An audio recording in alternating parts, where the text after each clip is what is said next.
My name is Vincent Ogutu. I'm the Vice Dean for Executive Talent Management at Strathmore Business School. I'm charged with looking after the executive programs, the training that we do for companies, and I'm a research scholar in meaningful work, the psychology of meaningful work, the meanings that people get from the work that they do, and the connections that they make with their work and with their lives. I think it's very sad that having the potential that we have to take such a young nation to greater heights, we end up lowering their expectations of what they should do in life. They end up just thinking, all I need to do is get rich quick.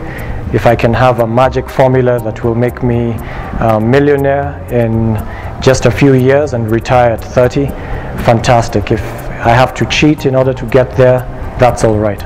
So we end up trying to rob ourselves of the wealth the little wealth that we have, instead of challenging them to create new wealth and in the process become very rich by becoming entrepreneurs, for instance.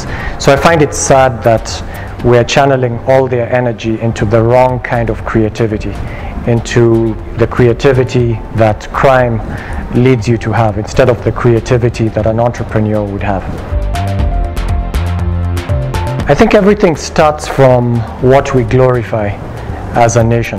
So if we're constantly celebrating people who have a lot of property, who've made a lot of money, then we reduce success to just one metric, which is how much money do you have. We don't care how you got it, as long as you have it, you're a success.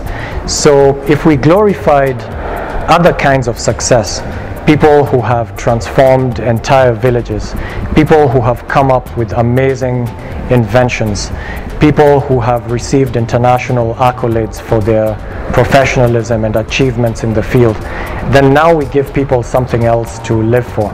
They no longer necessarily measure success in terms of just money. So it has to start from there. It has to start from how we define success as a society, what kinds of success we celebrate. As a nation, we need to, first of all, have laws that are implemented. I've always challenged people and asked them, give me the name of one prominent Kenyan who's in prison. You know, minister level, MP level, billionaire, and they can never give me a name of somebody who's in prison locally. And what that shows is that you can get away with corruption, that as long as you steal, you should steal a lot, because that becomes your insurance to prevent yourself from getting into prison. As long as we have that culture, it's very hard to reverse the perceptions of the youth. But if we have a culture where we're celebrating the right qualities, but we're also shaming the wrong ones, how? By sending them to prison, then it becomes very hard for them to fear prison or to see corruption as something wrong. But when they see it shamed and punished, then it becomes a deterrent for them to get into corruption.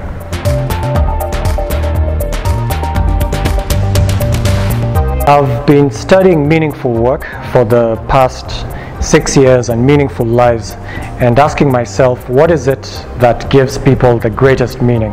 Or what is the secret of happiness? What could make us truly happy?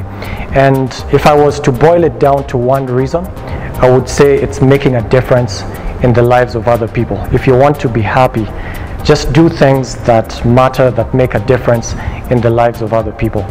It's something that you have to try for yourself to believe. I can tell it to you as a scholar, but you won't actually believe it until you try it out for yourself. Then the other thing that is important for people to realize as well is that we can solve a lot of problems on our own. It's not as if certain special people have these skills to solve problems. A lot of times it's just having that mindset that I want to solve this problem and I'm going to solve it. And then once you do that, once you have that mindset, you'll be surprised at how innovative you can become. They say necessity is the mother of invention. We say that because when you're pushed in a corner and you have to solve a problem, that's when you find the creative solution for it.